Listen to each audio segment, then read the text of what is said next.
Mais uma vez contando com os trabalhos do Carlos Briggs, que tem se dedicado, nos últimos meses, inclusive, a acompanhar as obras, e aliás, obras que não foram realizadas, que poderiam ter evitado tragédias em Petrópolis.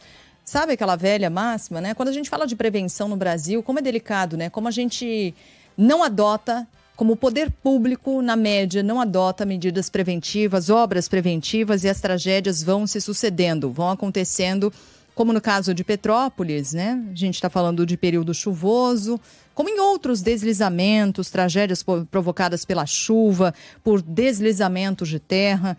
Quantas e quantas vidas perdidas, famílias inteiras destruídas em decorrência das mortes provocadas pelos temporais, deslizamentos, gente que mora em área de risco, e o poder público nada faz em relação a isso. No caso de Petrópolis não é diferente.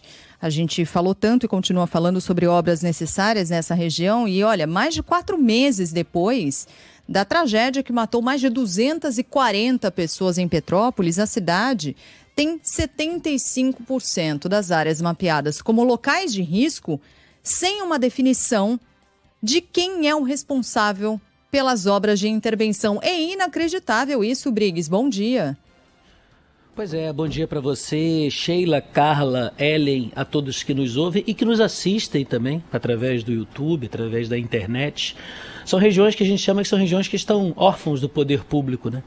É um relatório do Ministério Público, atualizado até maio, em que mostra que das 105 áreas mapeadas, tanto pelo governo do estado como pela Prefeitura de Petrópolis, que mostram que essas 105 áreas precisam de intervenções imediatas, das 105, Sheila, 79 ainda não tem definição de quem tem que agir. Se é a Prefeitura de Petrópolis, se é o governo do estado. E a gente está falando de alguns problemas muito relevantes, como, por exemplo, pedras que se deslocaram nessas tragédias. Teve o temporal de fevereiro e o temporal de março, que deixou 241 pessoas mortas e 7 desaparecidas, 7 corpos que nunca foram encontrados, pelo menos números oficiais, né? Há registro de moradores que há mais pessoas ainda desaparecidas. Essas pedras se deslocaram, por exemplo, na rua 24 de Maio, na Rua Nova. Aí o ouvinte que não é do Rio de Janeiro vai perguntar, qual que é a Rua 24 de Maio e a Rua Nova? São ruas que fazem continuação da Rua Tereza, o mais importante centro comercial de Petrópolis, o coração comercial de Petrópolis. Tem uma pedra, Sheila, Carla, Ellen, ouvintes, uma pedra gigante que está voltada e está deslocada, está solta, está voltada para a Escola Municipal Clemente Fernandes. Obviamente essa escola está sem aula, mas eu estou falando de um entorno ali de 2 mil moradias, 2 mil famílias. Ô Sheila, e você sabe como que essa pedra entrou no mapa de risco da prefeitura, do governo do estado, deveria entrar? Porque os próprios moradores pintaram SOS em branco. Quem tem a palavra e quem vai contar isso pra gente é a própria presidente da Associação dos Moradores da 24 de Maio, a Odete Silva. A pedra rolando não vai atingir só as casas que ela vai vir. Ela pode... A gente nem tem dimensão da direção que ela vai vir. A pedra, os meninos botaram SOS em vermelho e branco. Foi os moradores foram em cima, chamaram a atenção.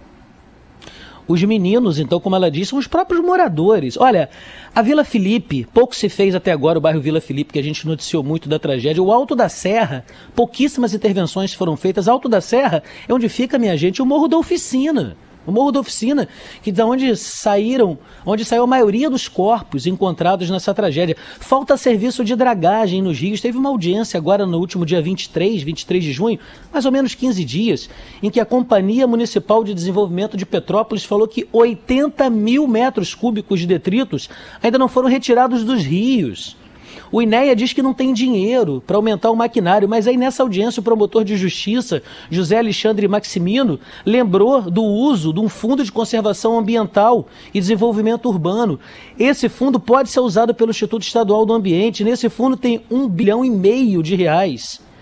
E aí, portanto, a gente tem um prazo nessa última audiência dada até esta semana para que o INEA se comprometa à liberação desses recursos. E não digo acelere, mas que faça eficiente o serviço de dragagem, porque em setembro agora já é temporada de temporal. de chuva forte. E só para a gente não deixar também o ouvinte sem uma resposta, ontem a gente falava no ar de uma audiência que ia determinar também as obras emergenciais que não começaram no túnel Extravasor, o principal túnel que vai poder desafogar ali o córrego, a corrente de água ali naquela região de Petrópolis.